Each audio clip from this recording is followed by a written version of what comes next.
இந்த அன்னதானம் இருக்க, அது நாம அறிந்தோ அறியாமலோ செஞ்சோம்னா அது நம்ம வாழ்க்கையில நமக்கு ஒரு மிகப்பெரிய வெற்றியை, மேன்மையை, ஆபத்து காலத்தில் உதவியை தரும்.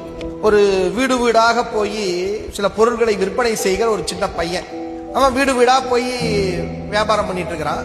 அன்னைக்குன்னு பார்த்து அவனுக்கு சாப்பாடே கிடைக்கல. அதனால அவன் என்ன பண்ணா, அப்படியே ஒவ்வொரு வீடா போனா.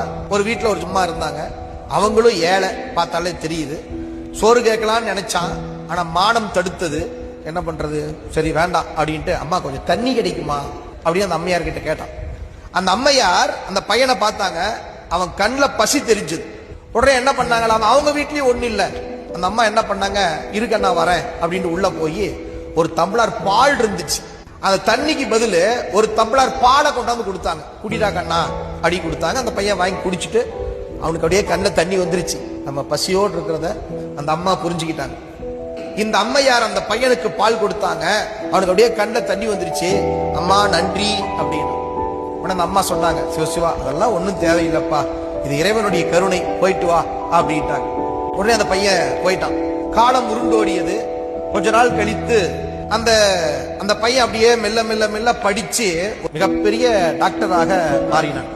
அந்த அம்மையார் அந்த பையனுக்கு சோறு போட்டாங்க இல்லையா, அந்த அம்மையார் பாத்தீங்கன்னா காலத்தால வயசாகி போய் ஒரு தீவிரமான ஒரு நோய், அந்த அம்மையார் ஹாஸ்பிட்டல்ல சேர்த்தாங்க. அந்த ஹாஸ்பிட்டல்ல இந்த பையன் டாக்டரா இருக்கிறான்.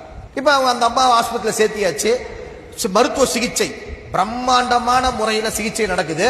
பெரிய செலவு, 10 லட்சம் ரூபாய் அந்த அம்மையாருக்கு செலவாகி போச்சு. அந்த அம்மா டிஸ்சார்ஜ் ஆகிற நாள் பில்லு வருது. அந்த அம்மாவுக்கு பதட்டமா இருக்கு, நம்ம கிட்ட ஒண்ணுமே இல்லை. விசாரிச்ச வரையில பார்த்தா 5 லட்சம் 10 லட்சம்னு எல்லாம் சொல்றாங்க. நாம் எப்படி தரப்போறோம் தெரியலையே அப்படின்ட்டு அப்படியே பயந்துகிட்டே இருக்குது அந்த அம்மா. பில்லு கொண்டாந்து கொடுத்தாங்க. அம்மா என்னங்கம்மா பில்லு அப்படின்னாங்க. அந்த பில்லை வாங்கி அந்த அம்மா பாக்குது, ஒரு டம்ளர் பாலுக்கு இந்த மருத்துவ செலவு சமம் அப்படின்னு எழுதிருக்கு. அந்த அம்மாவுக்கு ஒண்ணுமே புரியல, என்னடா இது அப்படின்னு அது பார்த்துட்டு இருக்குது. அந்த பையன் டாக்டர் வரான்.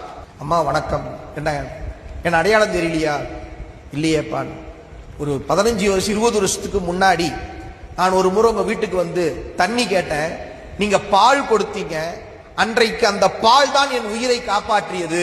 அதற்கு நன்றி கடனாக நான் இன்றைக்கு உங்களுக்கு இந்த மருத்துவ செலவை நானே ஏற்றுக்கொண்டேன்னு சொன்னான். பாருங்களேன், அந்த தர்மம், அன்றைக்கு எந்த விதமான எதிர்பார்ப்பும் இல்லாமல் செய்த அந்த அன்னதானம், ஒரு டம்ளர் பால் 10 லட்சம் ரூபாயாக பெருகி இருக்கிறது என்று சொன்னால் அந்த அன்னதானத்தினுடைய பெருமையை நாம் என்னவென்று சொல்வது?